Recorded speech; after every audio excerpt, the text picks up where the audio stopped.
Magandang gabi, Oriental Mindoro, mula sa Bulwagang Pambalitaan ng Tamaraw Vision Network. Ako po si Jake Virayat. Ito po ang TVNet Weekend Report. Ika-15 sa buwan ng Pebrero, taong 2025 at sa ulo ng ating mga balita. Kahit walang inilaang pondo, PhilHealth, higitan nilang pinalawak ang benepisyo. Natatanging mga alagad ng sining, tampok sa Mina ng Hiyas exhibit. At dwarf sperm whale na rescue ng Puerto Galera, Bantay Dagat. Ibigay ang maximum satisfaction ng pamilya at sa negosyo dahil tuloy-tuloy pa rin ang high-quality service mula sa una at pinagkakatiwalaan sa fast internet connection plus cable TV sa buong Mindoro, ang Tamaraw Vision Network. Serving to the max, sa TVNet kami. Una sa Mindoro, TVNet pa rin. For inquiries, magpunta na sa pinakamalapit na TVNet office sa inyong lugar.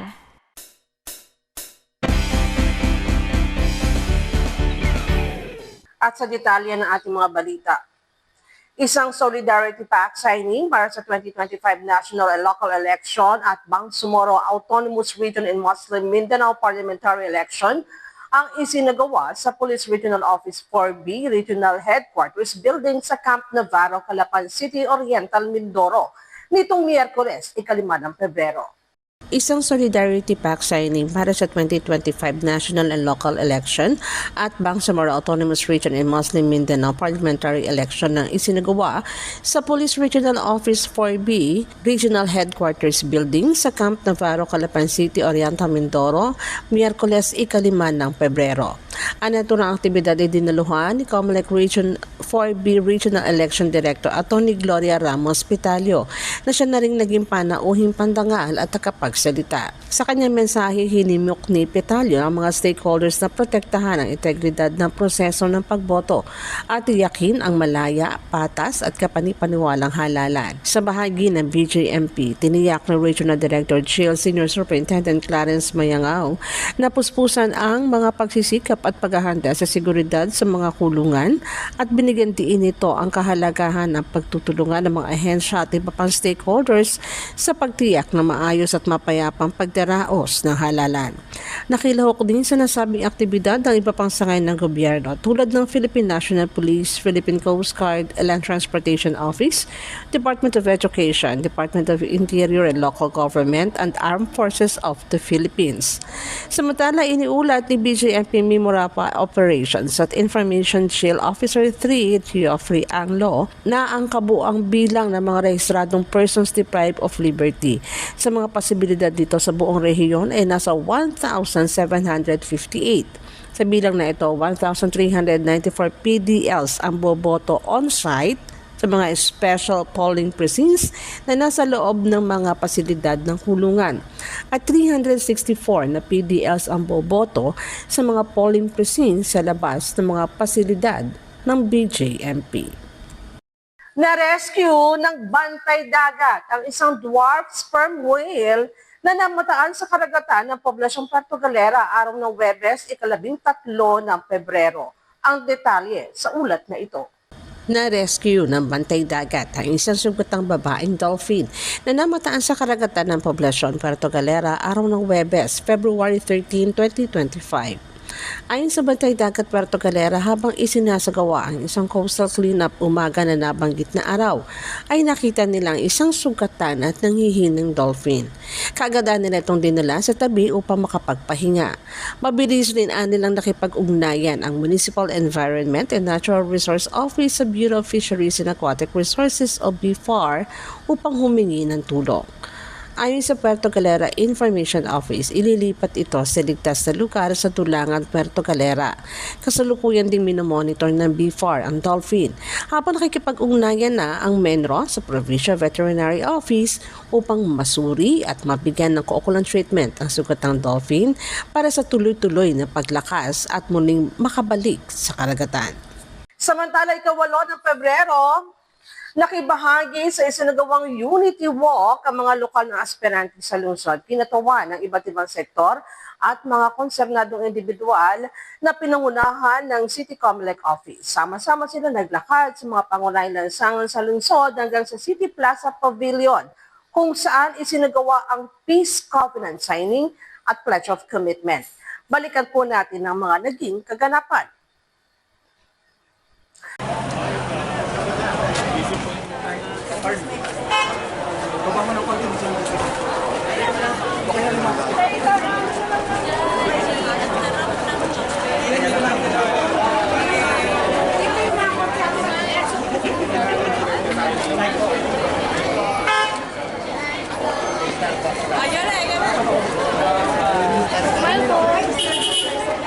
Ika-8 ng Pebrero, nakibahagi sa isinagawang Unity Walk ang mga lokal na aspirante sa lungsod, kinatawan ng iba't ibang sektor at mga konsernadong individual sa pangunguna ng City Comelec Office. Sama-sama silang naglakad sa mga pangunahing lansangan sa lungsod hanggang sa City Plaza Pavilion, kung saan isinagawa naman ang Peace Covenant Signing at ang Pledge of Commitment. Sa mensahe ni Calapan City PNP Chief, Police Lieutenant Colonel Roden Folache, ang Unity Walk na isinagawa ay bilang pagpapakita ng pagkakaisa ng lahat para sa patas, makatotohanan at mapayapang halalan sa Mayo. Di lamang aniya ito sana maging isang seremonya lamang, manapay paninindigan ng lahat na itaguyod ang isang matagumpay na eleksyon. Dagdag pa ni Folache, ang kapangyarihan ng balota ay di lamang sa pagboto, kundi ang mapabilang ito, maprotektahan at masiguro ang karapatan ng bawat isa ay maisa sa katuparan. So today we stand together in the spirit of democracy, unity and peace. This gathering is more than just a ceremony, of which it is a declaration of our shared commitment, ensuring free, fair, honest, and peaceful elections. It is a moment where we set aside differences and reaffirm our dedication to upholding the principles of integrity, respect, and harmony in our electoral process. As we walk side by side, sign the Peace Covenant and Pledge of Commitment, let this serve as a reminder that the true strength of our democracy lies in our ability to work together in common good. The power of the ballot is not just casting votes, but in ensuring that every vote is respected, protected, and counted. We call on every candidate, supporter, and stakeholder to embrace this commitment with sincerity. Let us reject violence, intimidation, and division. Instead, let us promote dialogue, understanding, and cooperation, hallmarks of a mature and thriving democracy. Pasasalamat naman ang mensahe ni City Comelec Officer Atty. Suminigay Mirindato sa lahat na nakiisa sa Unity Walk. Nagbigay rin ito ng paalala sa lahat ng mga panuntunan ng Comelec sa pagsapit ng campaign period. February 11 para sa national candidates at party list, habang sa March 28 naman para sa mga local candidates hanggang May 10, 2025. 2 araw bago sumapit ang halalan sa May 12, 2025. Sa lahat ng mga aspirante ngayong darating na eleksyon, may higit 1 buwan pa para kayo ay mangampanya 24/7 sa proseso pamamaraan na gusto nyo hanggang sa bago sumapit ang hating gabi ng March 27, 2025. Dahil sa ngayon, sa legal na aspeto, base sa Piñera case, ay hindi pa kayo itinuturing na kandidato kundi bilang mga aspirante pa lamang. Ngunit pagpatak ng 1 segundo ng March 28, 2025, ang inyong pangangampanya ay lilimitahan na ng Omnibus Election Code, Comelec resolutions, and other issuances. Hindi lahat ng gusto nyo ay magagawa nyo pa sa puntong iyon o sa oras na iyon. Samantala, nagbigay rin ng kanilang mensahe ang mga kinatawan mula sa religious sector, Provincial Comelec, Philippine Army, Philippine Coast Guard, DILG, PPCRV at ilang pang konsernadong grupo. Isa-isa ring lumagda sa Peace Covenant at Pledge of Commitment ang mga local aspirants ng lungsod, ang Team Tama at Team MPS. Ganun rin ng ilang aspirante na tumatakbong independent para sa darating na halalan sa Mayo 12.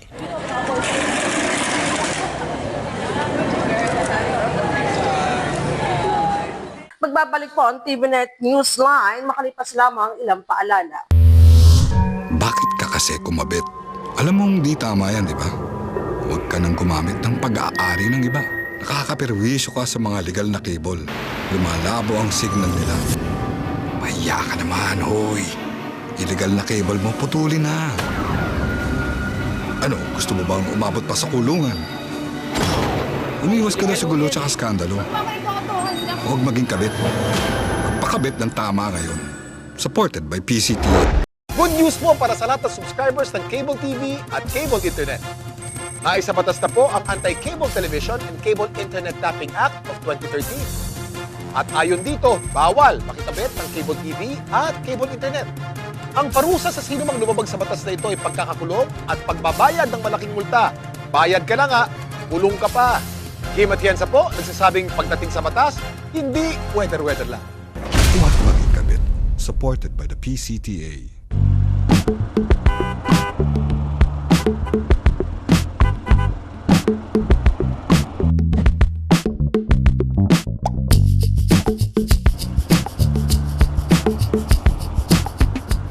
Ibigay ang maximum satisfaction ng pamilya at sa negosyo dahil tuloy-tuloy pa rin ang high-quality service mula sa una at pinagkakatiwalaan sa fast internet connection plus cable TV sa buong Mindoro, ang Tamaraw Vision Network. Serving to the max, sa TVNet kami. Una sa Mindoro, TVNet pa rin. For inquiries, magpunta na sa pinakamalapit na TVNet office sa inyong lugar.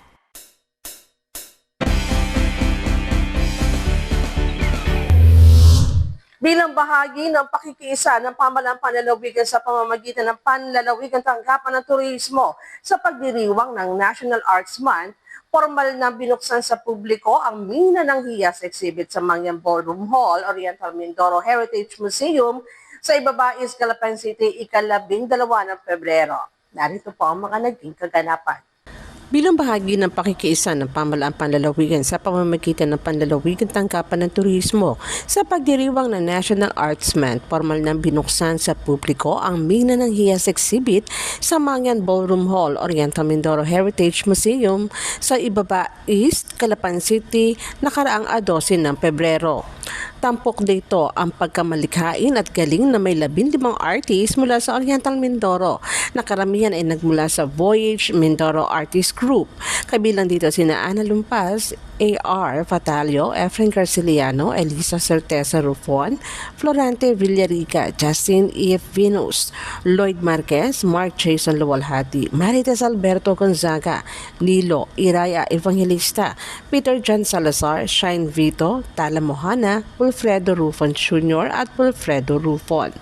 Ayon sa pamahalaang panlalawigan, pamamaraan ito ng pagbibigay halaga at pagkilala sa mga artist na sinang kumakatawan sa pagiging mayaman ng Oriental Mindoro sa usaping talento at kasanayan. Sa mensahe ni Provincial Tourism Officer Dr. Don Stepperson Calda, binigyan din niya ang kalagahan ng ganitong uri ng gawain at aniya. Layunin nito na hubugin ang talento at kasanayan ng mga local artists sa lalawigan upang tulungan silang umusbong at lalo pang mapagyaman ang kanilang gawaing sining. Gayun din, pasasalamat sa lahat ng artist ang kanyang ipinaabot sa pagiging bahagi ng nasabing exhibit. Congratulations for this experience.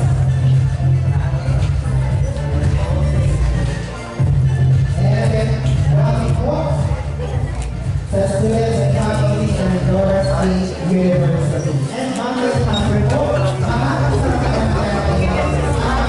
Sa muling pagbubukas ng kapihan sa Bagong Pilipinas sa taong 2025, una nang sumanay dito ang tanggapan ng PhilHealth Mimaropa sa pangunguna ni Regional Vice President Jerry Ibay.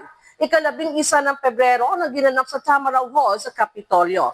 Ayon sa PhilHealth, higit nilang pinalawak ang kanilang serbisyo para sa mga Pilipino.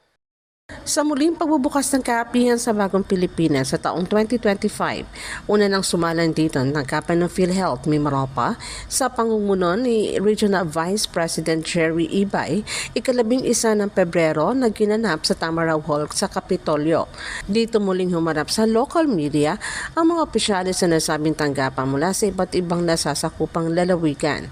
Sa kanilang inilahad na ulat ng higit pang pinalawak nila ang benepisyo ng PhilHealth sa taong 2024 to 2025 kasama ang 3 bagong benepisyo, ang Outpatient Emergency Care Benefit o pagbabayad ng PhilHealth sa kahit walang 24 oras na confinement, Primary Care Preventive Oral Health Services o ang pagpapabunot ng IPEN, at ang Pediatric Optometric Services o ang serbisyong pangkalusugan sa mata para sa edad sanggol hanggang 15 taong gulang na bata. Kasama rin sa bagong serbisyo na babayaran na rin ng PhilHealth ang Emergency Care Package, Severe Acute Malnutrition Package, Outpatient Mental Health Services, Physical Medicine Rehabilitation and Assistive Mobility Devices.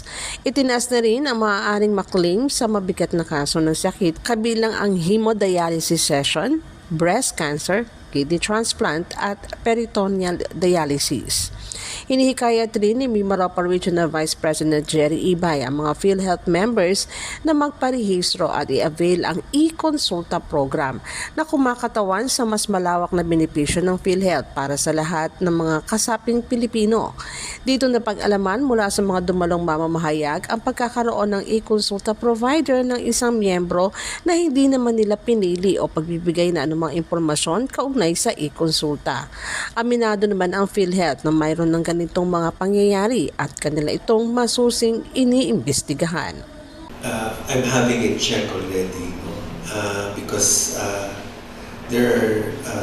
we found out that there are some entities na registered nga po sa konsulta and then they go around. And then in the guise of a medical mission, kinukuha nila yung details. So, kukunin nila yung details ng mga tao, sabihin nila, medical mission to, kunin namin yung details nyo, tapos inire-register na nila sa kanila without the person knowing it. So, once they go to sabihin na nila, ito na gusto namin consulta provider, makikita nung yung gusto nila consulta provider, naka-register na pala sila. So, we're looking at that, trying to check kung sino ba yung pupunta lang doon tapos hindi naman actually nagpo-provide ng mga benefits. So, nag-uumpisa pa lang ako to do that kasi maybe central office with the new president now can help us dahil ang ano naman niya is for the digitalization, yung pagandahin yung IT namin. No? So, hopefully maayos po namin. Sa kauna-unahang pagkakataon, isinagawa sa lungsod ng Calapan ang 2 araw na Dance Sport Bootcamp na naisakatuparan sa pamamagitan ng bagong tatag na grupo, ang Calapan City Dance Sport Society. Sa kauna-unahang pagkakataon, isinagawa sa lungsod ng Calapan ang 2 araw na Dance Sport Bootcamp na naisakatuparan sa pamamagitan ng bagong tatag na grupo na Calapan City Dance Sport Society. Ang matuto mula sa mga kampyon, sinikap ng Dance Sport Society na personal na magbahagi sa mga young athletes natin, sina SEA Games Gold Medalist Latin Category Stephanie Sabalo Marquez at Michael Angelo Marquez. Ganun rin ang Grade 8 Champ Standard Category William Rose Dutag. Ayon sa mga Dance Sport Champions, malaki ang kanilang tiwala sa mga kabataang atleta at tunay na nais nila makatulong sa mga ito sa pamamagitan ng pagbabahagi ng tamang mga pamamaraan sa pagsasayaw, pagkilala sa bawat bahagi ng katawan at higit sa lahat ay ang magbigay inspirasyon sa mga ito na makamit ang kanilang mga pangarap at tagumpay di lamang para sa kanilang sarili magulang, paaralan, kundi para rin sa kanilang bayan. Magbibigay po kami ng mga training programs nila or training format na gagamitin nila pag alis namin. Kasi it's very, very important, very vital na what we're gonna teach them is magagamit nila pag hindi na kami present. And we will provide options for them in terms of having dance drills, dance exercises, and then in some ways, knowing their own body na parang kailangan nila to improve their way of movement. So it's more of a training option for them para at least whether we will visit again or not, for sure instilled siya sa system nila. So it's gonna be a tiring day for them because our advocacy is really pushing them to understand each part of their body and keep it moving, and familiarization with the purpose of each body parts na kailangan nila to really excel at their field. Yun. Well, sa mga magulang, please encourage natin yung mga talentado natin mga anak. Suportahan natin sila sa kanilang talent at one day yung talent na yun is mag-pay off din yun sa kanila, and yun yung magiging pride nila sa sarili nila, and to be recognized din ng sarili nilang talento ng bansa natin, at one day magiging representative din sila ng Philippines. For sure, dahil sa binibigay ng support ng mga magulang nila, magulang natin, syempre, sila mismo is magbibigay ng magandang 100% na performance sa kanilang sayaw o kahit anuman arts na magiging sports nila. Maka-cope po sila dun sa mga ituturo ko na basic, kasi yun po ang feeling ko na kailangan nila ngayon, yung foundation ng sayaw, na hindi po pwede na basta lang sa sayaw. Kailangan po malaman nila yung foundation, kung ano yung gagamitin nila, like yung legs, proper usage of legs, posture, and everything. Kasi doon po lahat mag-start. So, mag-focus po kami today sa basic and syllabus in order for them to execute their steps better. And kung baga nga po sa building, di ba, hindi naman po tayo magtatayo ng building ng taas kagad. So, we need to put the foundation first, and then step by step, pa-level up po tayo. Ayon sa presidente nito na si Josie Gemaline, isa ang dance sport na lumalakas at kinahihiligan ng maraming kabataang Mindoreño. Kabilang rin dito sa palarong pambansa at tunay na napakahusay ng mga atletang mananayaw sa lalawigan.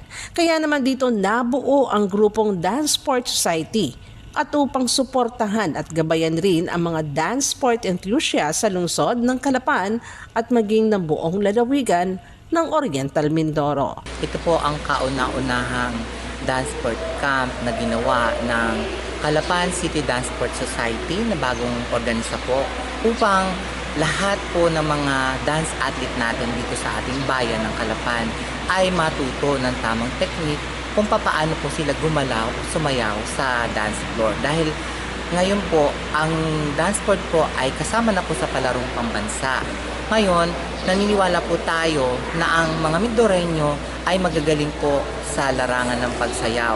Ngunit kailangan lang po natin itong paglaanan ng panahon at turuan ng tama.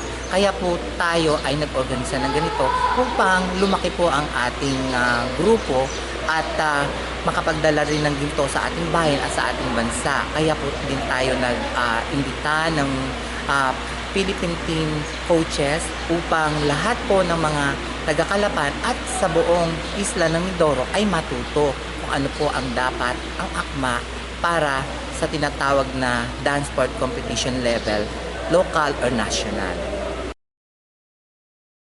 Iba pang mga balita sa aming pong pagbabalik.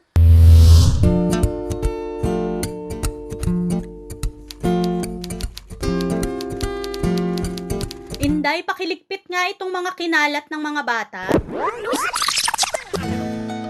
Noon, gusto ko makapag-aral. pero walang oras dahil full-time ang trabaho ko.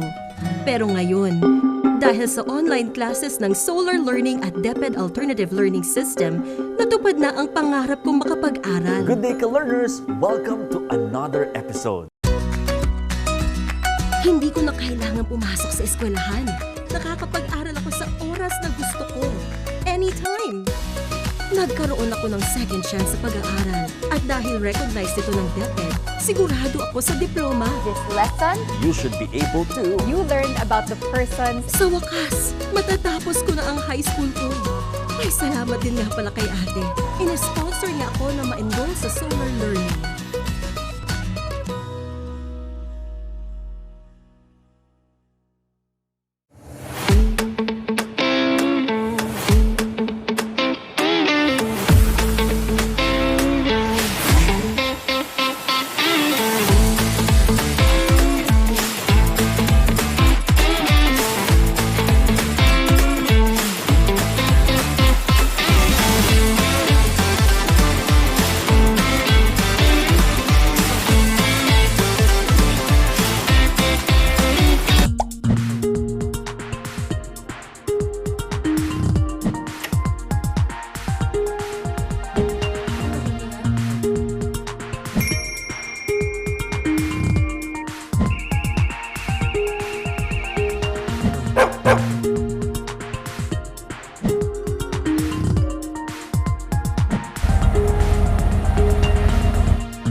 In chasing my dreams, every day is a race.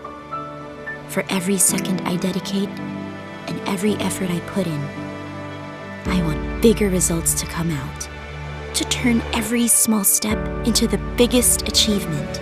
For every little triumph leads me to a brighter future. Whatever your journey, go with our new fuels designed for efficiency. Choose Shell Fuels.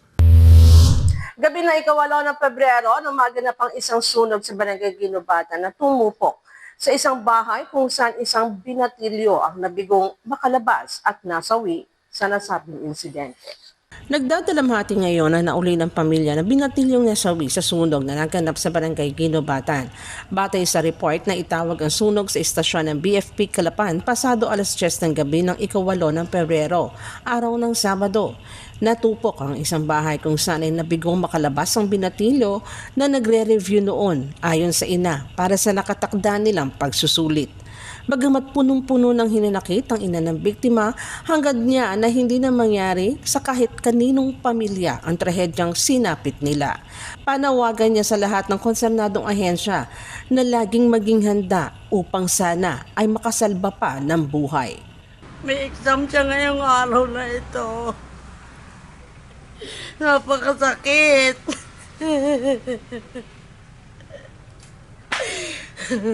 Yun pong papatay-patay na ilaw. Nagre-review po yung aking anak. Ngayon po malakas ang hangin, malakas ang ulan. Nakita na lang po nung aking pamangkin na nalingas na. Wala siya lang po talaga nandun, natutulog sa bahay na yan. Namalayan po nung aking pamangkin na nainit daw po. Pagtingin niya, may kuryente, may malaking apoy na. Tapos ako po ay naka-duty sa barangay Lumang Bayan bilang isang barangay tanod. Ang binabantayan ko po yung aming barangay ang masakit. Kami pala po'y nasusunog ng aking anak, hindi ko pa alam. Ako po'y nananawagan. Sana po hindi na maulit ito. Hindi ko naman po sinisisi. Pero sana po, pag tayo nagresponde, may magagawa tayo agad-agad na aksyon. Ang biktima ay 16 na taong gulang at grade 10 sa isang pribadong kolehiyo sa lungsod at nakatakdang magtapos ng junior high ngayong taon. Kasalukuyan itong nakaburol sa Barangay Ginobatan sa compound kung saan natupok ng sunog ang kanilang tahanan.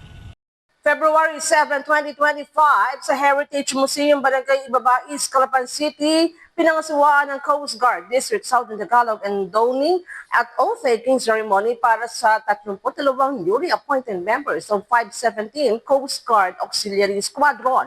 Narito po ang report. Matatandaan last quarter na nakalipas sa taon lamang nabigyan ng aktibasyon ang 517 Coast Guard Auxiliary Squadron. Subalit agad na nagpakita ng dedikasyon at seryosong partisipasyon ng mga kasapi ng organisasyong ito upang maging counterpart ng Philippine Coast Guard sa pagbabantay at pangangalaga ng baybay dagat sa nasasakupan ng Oriental Mindoro. Matapos ang masusing pagsasala sa mga kinakailangang rekisitos ng mga aplikante ay kinilala na rin sila bilang mga lehitimong kasapi ng Philippine Coast Guard Auxiliary. February 7, 2025 sa Heritage Museum, Barangay Ibabais, Calapan City ay pinangisiwaan ng Coast Guard District Southern Tagalog ang Doni and oath-taking ceremony para sa 32 newly appointed members ng 517 Coast Guard Auxiliary Squadron. Sa presensya ni Rear Admiral Mark Leandro Mendoza, PCGA District Auxiliary Director, ay formal na nagpahayag ng katapatan sa katungkulan at pagsuporta sa PCGA. Ang misyon nito ang mga bagong pasok na kasapi. Kaakibat ng mga nakataang nakatungkulan ay binigyan diin naman ni Captain Jerome Jessiel, Deputy Commander Coast Guard District Southern Tagalog, ang mga responsibilidad na kakambal ng kanilang pagiging auxiliary na aniya nangangahulugan ng pagtatalaga ng sarili na makapaglingkod ng may integridad, dedikasyon at pasyon na nakatuon sa diwang voluntarismo at maging mabuting halimbawa sa bawat Pilipino. Inaasahan na ang bawat isang miyembro ng PCGA ay magtataglay ng mataas na kalidad ng disiplina at profesionalismo na siyang tatak ng Philippine Coast Guard. Ang 517 District Auxiliary Squadron na kumikilos sa ilang piling bayan sa Oriental Mindoro ay kasulukuyang pinamumunuan naman ni Auxiliary District Auxiliary Squadron Commander Edmundo Tiger Casanova. Samantala, opisyal na binuksan ang Mayor's Cup Inter-Barangay Basketball League kung saan ay 61 koponan ang maghaharap para sa kampyonato. Ika-8 na Pebrero sa Sentro Pangkabataan sa Barangay Santa Isabel, lungsod ng Calapan. Opisyal na binuksan ng Mayor's Cup Inter-Barangay Basketball League kung saan ay 61 koponan ang maghaharap para sa kampyonato. Ika-8 ng Pebrero sa Sentrong Pangkabataan sa Barangay Santa Isabel, lungsod ng Calapan. Pinangunahan na ng sabing seremonya ni City Mayor Malu Murillo kasama mga opisyalis ng pamahalang lungsod at ilang bisita na pawang mga coaches mula sa iba't ibang universidad na naghahanap ng mga potential players mula sa liga. Bumisita rin sa nasabing programa ang aspirante ng isang party list kasama ang may bahay nitong si Alamina. Sa mensahe ni Mayor Murillo, nagpapasalamat siya sa lahat na lumahok sa Mayor's Cup kahit pa anya ay mayroon sa mga koponan ang di-suportado ng kanilang punong barangay.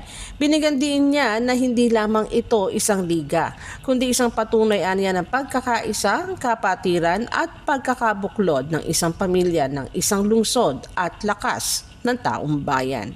For the City Government of Calapan, nais kong ipahayag ang taus-pusong pasasalamat sa inyong lahat sa aktibong pakikinahon sa ating ginagawa ngayong Mayor's Cup, the City of Calapan Inter-Barangay Basketball League 2025. Ang liga po ito ay bahagi ng ating masigla